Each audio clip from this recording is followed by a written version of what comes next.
somewhere between. Just let them move past. There's somewhere between.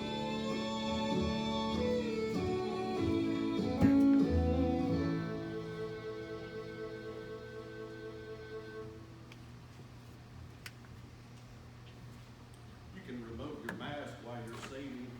Get up to go to the restroom or something, please put it back on. I don't know, am I supposed to use this mic or? Yes, sir.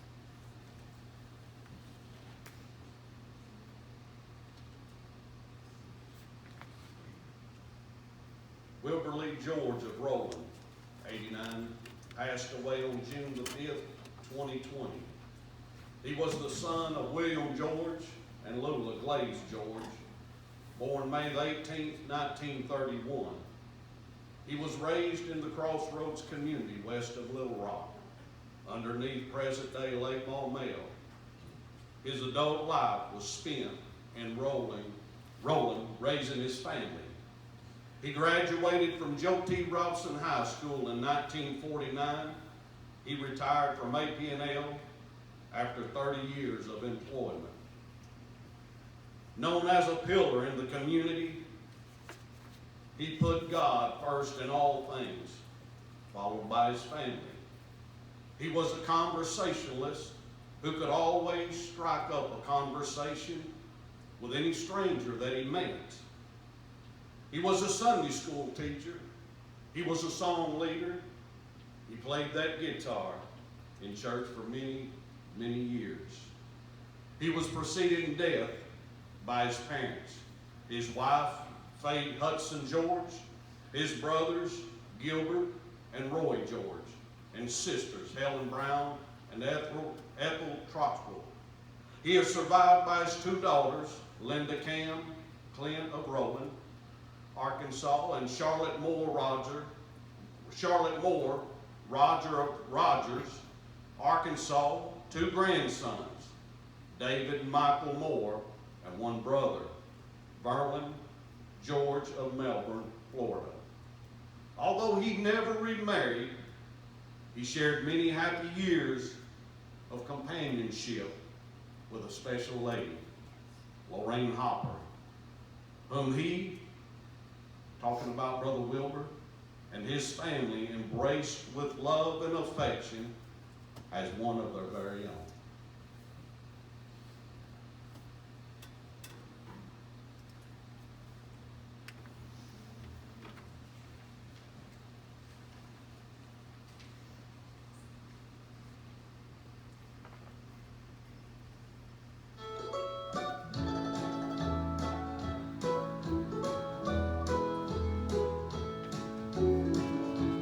Through the valleys of this life I have walked.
Y'all forgive me for reading this. I don't know if I could get through it.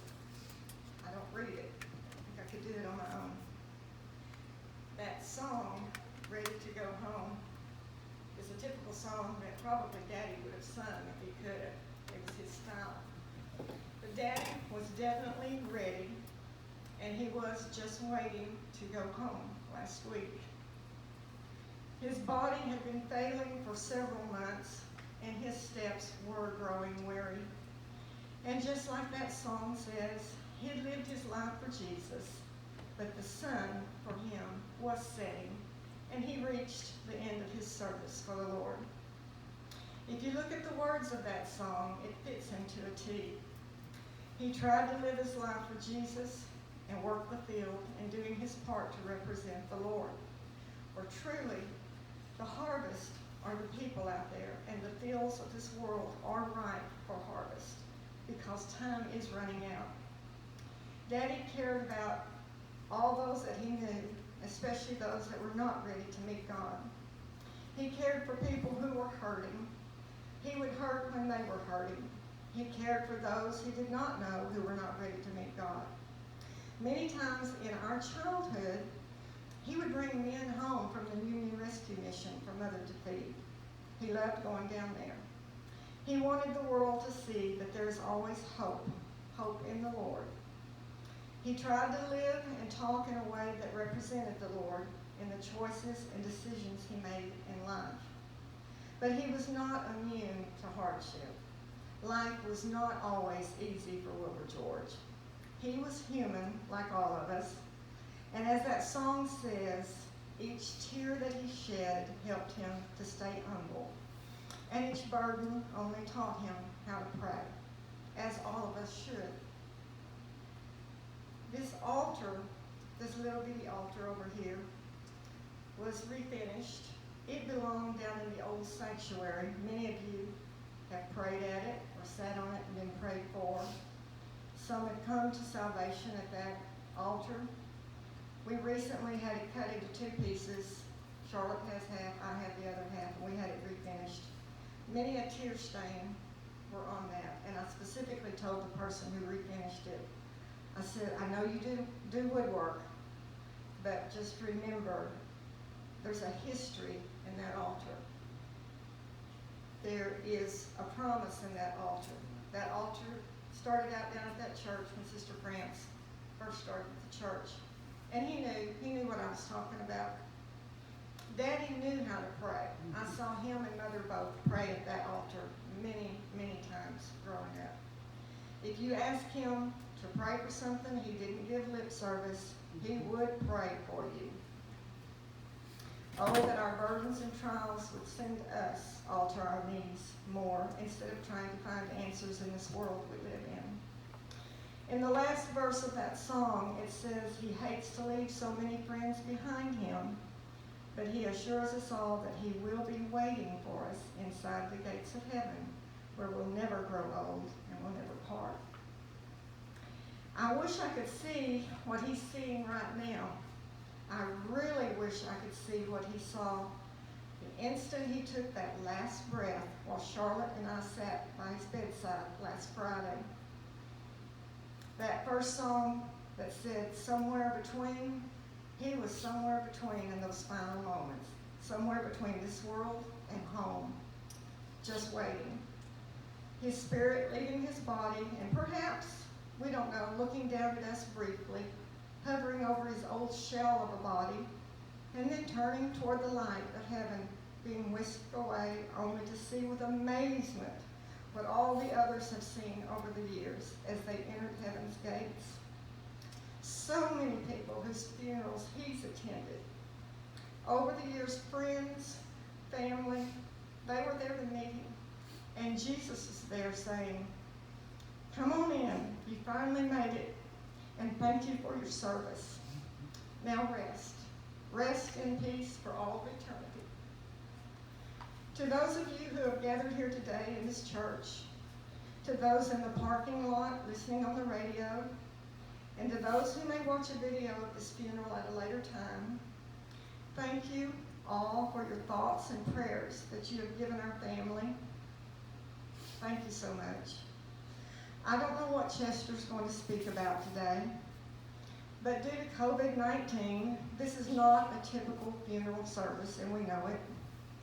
I have no doubt that if it were not for COVID, this building would be full and overrun with people. I do know that Daddy would want to say to everyone who could hear, nothing in this world is worth losing your soul over. Not because he felt he was any better than anyone else, but because he would not want anyone in this room or within the sound of his service to miss heaven. And especially now that he's there and he's seen what he's been dreaming of all these years. Each of you here today were chosen and asked to attend because you were special to Daddy in one way or another and a part of his life. It's not normal to have to choose who can attend a funeral. Some of you are relatives. There's not many of the George line relatives left. Thank you for being here. Some of you grew up at Crossroads, in that community where Daddy grew up. There is a special bond between that group of people that others cannot understand. When your old home place is completely covered up with water, in this case Lake Maumelle, and you are forced to move away, leaving only the memories of that time in your life, there's a kinship between you all, even though it's not blood. There's nothing left to show for a thriving community that once stood. Please, to those of you, pass the stories along and the history along to somebody. Leave something about Crossroads to the others. Don't let it die with the last of you. We've heard Daddy tell his last story.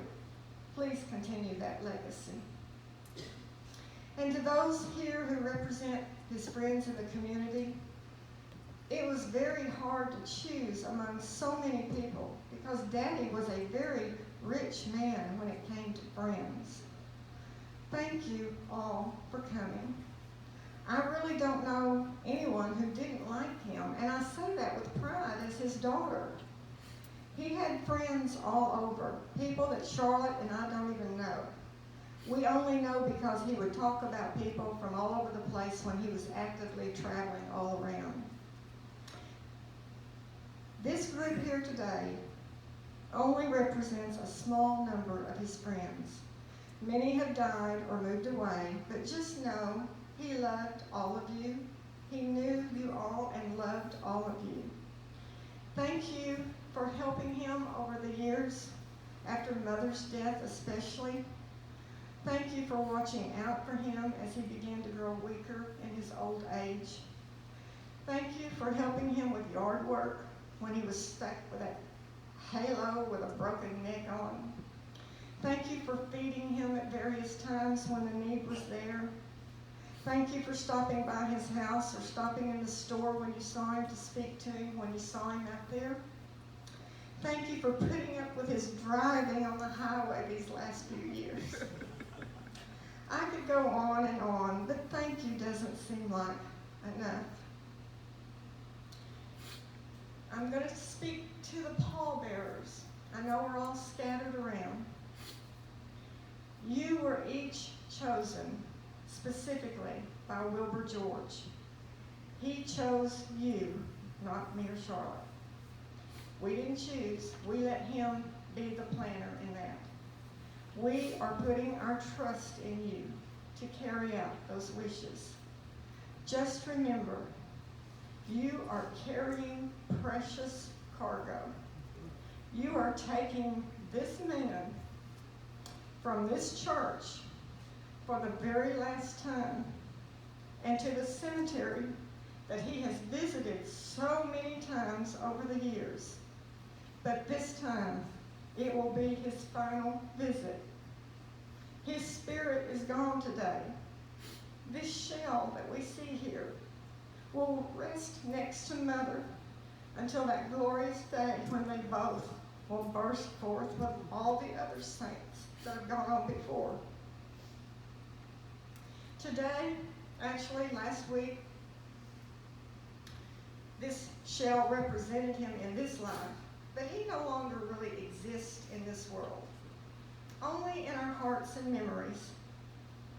That piece of metal, those screws, those rods that he had in his neck since 2015, that burdensome weight has been lifted. It's still in this shell, but it is gone from his heavenly body. It is gone, and he doesn't have to worry about that weight. He can turn his head. No more pain, no more cancer. He can sing in tune again, and he can hear. He has gone to so many funerals of others over the years. He's watched his friends pass, his family members pass, his co-workers pass, his school classmates pass. But Friday afternoon, it was his turn. He was in line a long time. It just wasn't his time yet. But he was ready. He had his ticket. It was paid for by Jesus a long time ago. But he was in that line, the line that we're all in. And that line continues to form. Every minute of every day, someone is leaving this world behind. Those of us here, we are all in the line. We don't know where we're at in that line, but we're in that line. We never know how many people are in front of us in the line. We can't change places and move to the back of the line. We can't step out of the line, so we wait, making moments count while we still can, trying to make sure that we have no regrets, making sure that we're ready for our turn in the line. It is possible that this particular group, today, here and now, and later at the cemetery, will never again be in the same place at the same time as a group ever again because of that line. Who of this group is in the line next? Who is next to step out into eternity? We've seen several people from this area here leave this world recently, and Daddy was one of them. He left on Friday.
could search this old world over, and I'd never find a daddy more precious than this daddy of mine.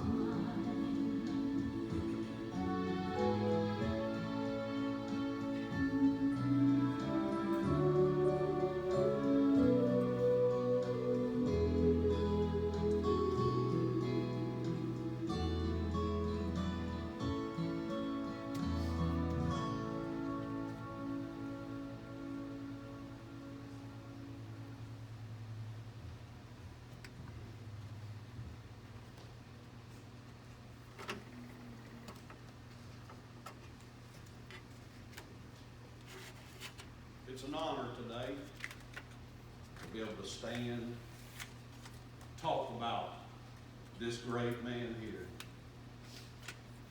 He wasn't my daddy, but he was a mentor like no one else. Brother Wilbur, he was quite a guy. And as Linda said, I don't know anybody that didn't like him. And I know that he wanted me to do his funeral. You guys here this morning, you gals, you could all do a lot better job than I can. But he chose me, and I'm grateful. I was thinking the other day, I had a little mishap. Because of this COVID, all of the barbershops, now I just got to say this, all of the barbershops had closed down. My hair got long, got down on my ears, and I was like, man, I've got to get a haircut. I told Lisa, I said, we've got to find some shears. I called around, and boy, they're hard to find when something like this hits. I finally found some, and I thought, you know, I want the longest, the biggest gauge that they've got. I went and picked them up. It had, the biggest one was about, I think it was a number 6, about a ½ inch. So I go home, and I've always been real particular about my hair. I told Lisa, I sat in the chair, I said, you put the longest one on, and you just go at it. She throwed the sheet around me, and I was nervous. Man, I was nervous. It's battery powered. Hair was falling in the floor, and and when she got done, she said, it doesn't look bad. Short hair on you don't look bad at all. But after a couple of days of taking a shower, got a big mirror there, I would get out of the shower and I noticed some sprigs sticking up there in the middle. So she told me a day or two before that, she said, I moved those shears from the bedroom underneath the nightstand where it was plugged up to the bathroom. I said, okay. I got out of the shower and I seen those sprigs of hair, and boy, it bothered me. I went over and I grabbed those shears. I hit that button and I started right here. Brrr, and a wad of hair fell in the sink. I'm like, oh my Lord. She didn't tell me when she moved it that she dropped it and the guard come off. I told Rodney the other day, I said, I'm supposed to do Brother Wilbur's funeral. He said, boy, that's an honor. He said, the two people, he said, Grandma Treva and Brother Wilbur, he said, I would do it if I was bald-headed. But nevertheless, it's a privilege to come today and to speak a little bit about Brother Wilbur. It's a sad time. Our hearts are sad. But Brother Wilbur, I believe today is walking on streets of gold. It's a glorious time for him. Now, I don't know about you. People talk about how they believe in heaven. But I wonder sometimes, do we really believe in a place called heaven? I'd like to share a verse of Scripture, and I think this sums up Brother Wilbur pretty well.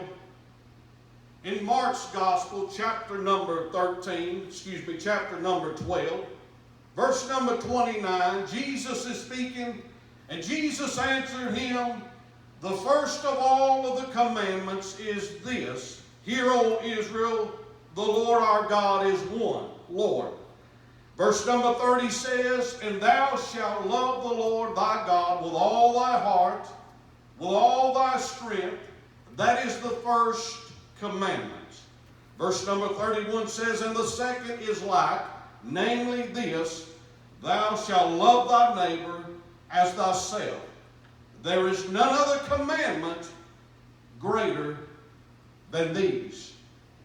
As we gather here today to pay tribute, to pay honor, our respects, to recognize Brother Wilbur's loyalty, his faithfulness, his friendship, his godliness that he displayed before each and every one of you, before the community, and before everyone that knew him or everyone that met. We all know that Brother Wilbur, he was cut from a different piece of cloth. People today will tell you one thing and they'll do something completely different. Brother Wilbur wasn't that guy. If he told you something, you could put it in the bank. He was different than most men are today. This guy, he was one of a kind. Our hearts are a little bit sad today only because he's going to be missed here. We're going to miss those old gospel hymns that he would stand and as he would take that old guitar and strum that old guitar and sing with all of his heart. He sang to the Lord. We're going to miss him as he stood before the Sunday school class over on this side. And I thought about him the other day. I was thinking about Brother Wilbur, how he would always take that Sunday school book and he always had a story to tell. He would get your attention. He would make you laugh. He would make you cry. But I remember seeing him time and time and time again. Brother Wilbur would always fold that book in half. He would share his story, and then he would look at that book and he says, okay, well, it says right here. He would always read from that book. He would stop and he would tell a story. At the stories that he had. And he had some stories. But Brother Wilbur will be missed because of his Sunday school class where he stood and he told the stories as he unfolded the lesson in the Sunday school class. He would always make you smile. He was one that was at every funeral. Didn't matter if there was a funeral in the community, Brother Wilbur was there. He was such a neat guy. But as Sister Linda said, but today, his day has come. It's a day to celebrate, and it's a day to rejoice. I've always known Brother Wilbur from just a little young boy, but because of his upbringing and my upbringing, we was a little bit different. I really didn't get to know Brother Wilbur a whole lot until I got acquainted with him after I'd gotten in church. After the boating accident in 1992, when I gave my heart to the Lord, I got in church. And I remember there sometime after, I don't know the year or anything, but I remember that his wife had gotten ill, Faye. She had gotten sick. And I remember coming to church up here, serving the Lord with the best I knew how. And I thought, let's go down and pray for Faye. Let's go down and visit Brother Wilbur and pray for him. And I don't recall who it was. It seems like me and Doug Doty, it seemed like, and maybe Mark Forster. But we went down to Brother Wilbur's house, Faye's house. We went down to pray for her. And years later, the Lord called me into the ministry. I knew He called me to preach. And then sometime after that, Brother Wilbur, he had left, but he had come back and he started coming to church here. And I really got to know Brother Wilbur quite well. He said, brother, who would have ever thought that you would be pastoring this little church at Monty Springs? That's the same thing my grandmother told me. She said, I've always prayed for a preacher in the family. But she looked at me and said, brother, I never dreamed it would have been you. I said, me either, Grandma. guys that have always stuck out in my mind, and I'm glad that Mary Ann Bixler's here because I want to say this. Sometimes people leave an impression in our life, and sometimes, a lot of times, we leave an impression in their life and never realize it. But there's 4 guys that have always stuck out to me. We've got a lot of guys that I admire, but 4 guys that I want to mention here right quick. One of them was A.T. Dunlap. Some of you know him, some of you don't. He's an older guy. I think he's passed away now. But A.T. Dunlap, Benny Thompson, Sister Mary Ann and I just got through talking about him. Benny Thompson, Roscoe Bixler, and Wilbur George. These 4 guys have always presented themselves clean cut. Now, I just found out about this clean cut business, this dressing nice business. But they've always, all 4 of these guys, have always been sharply dressed.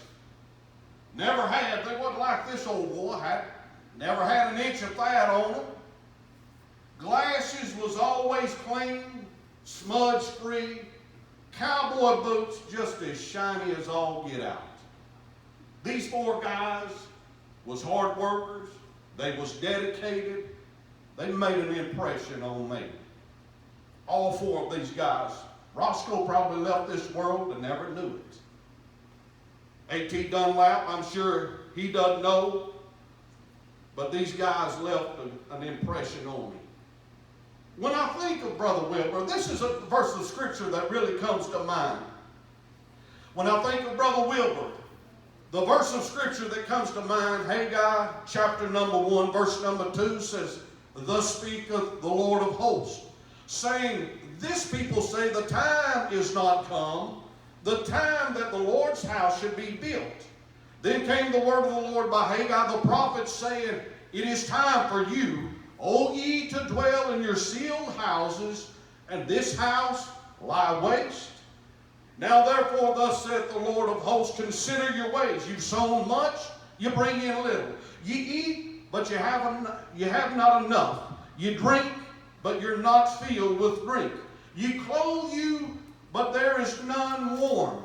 And he that earneth wages to put it into a bag with holes. Thus saith the Lord of hosts, consider your ways. Go up to the mountain and bring wood and build the house, and I will take pleasure in it, and I will be glorified, saith the Lord. Ye looked for much, and lo, it came to little. And when ye brought it home, I did blow up on it. Why? Saith the Lord of hosts, because of mine house that lieth waste. You run every man to his own house. Therefore, the heaven over you is stayed from dew, the earth is stayed from her fruit. When I think about Brother Wilbur, the thing that I think about him is God's house. Nobody loved Monty Springs that I'm aware of like Wilbur George. He told me, it seems like just a couple of weeks ago, but he told me in February. I went to the Baptist hospital to visit with him. It was on a Sunday morning. I went down to visit with him. We was talking. He was laying there just kind of humming. And we talked a little bit. Lisa was with us. And Lisa always gave him a little peck on the cheek and always brightened his day. But he said, brother, he said, I won't. And he was talking about his funeral. I know he felt frail. But he said, brother, I want people to know that Monty Springs Assembly of God is my home church. That's what he told me. He said, I want people to know. I said, brother, I will mention it whenever the time comes. They know that's your home church, Brother Wilbur. He said, well, I want them to know. But I think about Brother Wilbur, how he always worked around the church. I mean, it didn't matter how hot it was. Didn't matter how old he was. He was going to work around God's house. It was King David that said in 2 Samuel chapter 7, verse number 2, that the king said unto Nathan the prophet, see now, I dwell in a house of cedar. That's what David said. He said, I dwell in a house of cedar, but the ark of God dwelleth within curtains.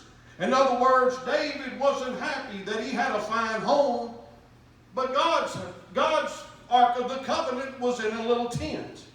Brother Wilbur's love, his heartbeat, it was for God. And one of the ways that he showed his love for God was his love for God's house. I don't know, I told Charlotte and Linda the other day, I don't know anybody else. Now, I'm not saying it didn't happen, but I've never done it. I don't know anybody else that ever took and trimmed those hedges down here in front of the old church. You could come up here and mow grass. You could leave. You could come back by. And man, those things were just, they were beautiful. And Brother Wilbur's been here. He would take and man, he would rake all of that stuff up, all of the debris and all of the trash. And he would load it in the back of his truck and haul it off. He was quite a guy. My, how we're going to miss him. But he's in a better place today. When Brother Wilbur was able, out in the hot noonday sun, you look at some of the pictures. Brother Wilbur had several hats. We talked about hats. He had several hats. But you look at those pictures, Brother Wilbur had that old straw hat on. You know, you notice one, he's got that little green VIN up there. Kind of, you know, let some of the light in. But he had that old straw hat on. He had those blue jeans on. He had that little white S10 pickup truck. Brother Wilbur, he kept the grass cut. I mean, it looked good. He would weed eat. He would trim those hedges. The trash was picked up. Brother Wilbur was always concerned about Money Springs Assembly of God. He was always concerned about God's house. But let me say, Brother Wilbur had gotten his promotion. It's up to you and I to carry the torch. Brother Wilbur's gone. Brother Wilbur done more than his share. But it's up to you and I to continue to carry the torch. I would assume that most of us here today are Christians. But as Christians, it's up to you and I to continue to carry the torch that Brother Wilbur had carried for so many years. When I think of Brother Wilbur, not only did he keep the church up to par, but you ride by that little place of his up there, the lawn was always beautiful. I went by one day and Brother Wilbur, he was always out there trimming those trees out, the ones in front of his house. And I thought, man, them are some big trees. And Brother Wilbur's got them trimmed up, and man, they bloom back out. And I'm like, man, he knows what he's doing, because I would have cut something off and it would have died. But he always had such a beautiful place. I remember time and time again going by there, same old hat. He was knelt down there in his blue jeans. He had those leather gloves on, and he was mending a fence. He wasn't one just to sit and watch that old TV. Brother Wilbur loved to work. I would go by, and there he was sitting on that old tractor, that old brush hog coming behind him, busy as usual. And he told me a few weeks ago, he said, brother, he said, that old tractor's been a good one. He said, got that, if I'm not mistaken, he said, I got that in 1970, and Cecil Roy's got one just like it. Brother Wilbur was sharp. I can't remember what happened yesterday, but he said he got that thing in 1970, and it was still running good.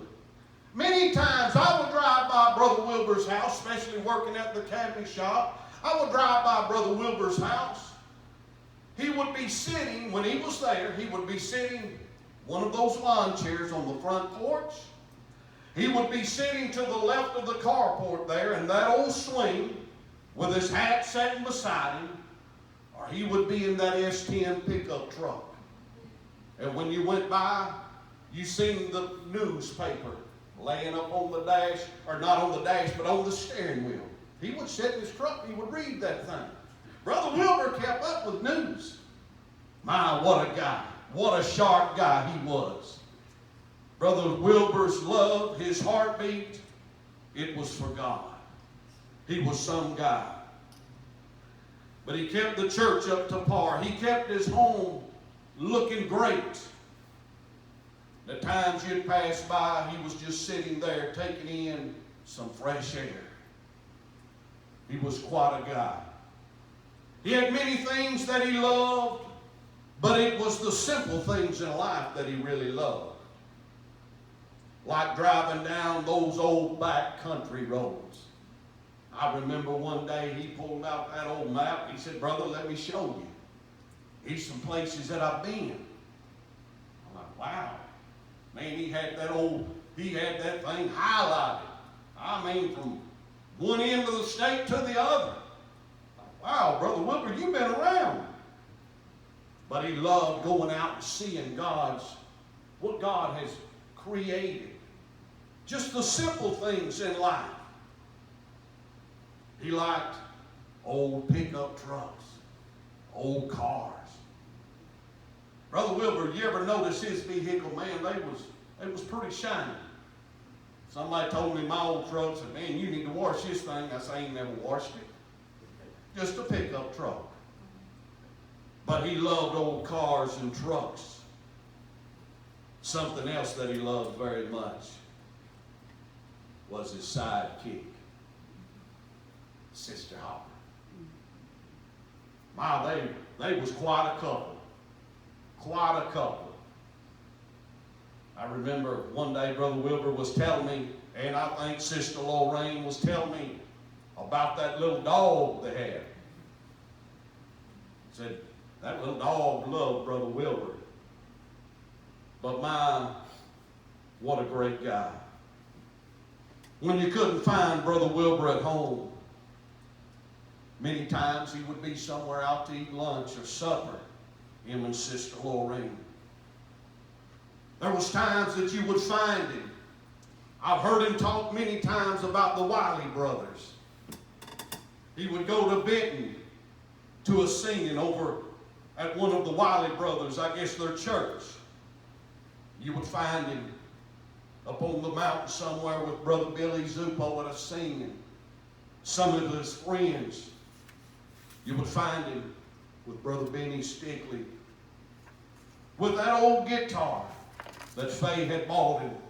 He told me, now I don't know which one, but he said, "Faye bought me that for our first anniversary," is what he told me. And I believe he told me that he got married May the 7th, 1955. That was the last time he was in the hospital and I went to see him. But you would find him somewhere to sing. You might find him down at, I still call it Mall Mill Assembly, down at Little Rock West, Brother Spencer's church. But you would find him somewhere with God's people. Many times when he was at church here, these ladies back here on the back, they would always heckle him, and boy, he liked that. Give him a hard time. But he was quite a guy.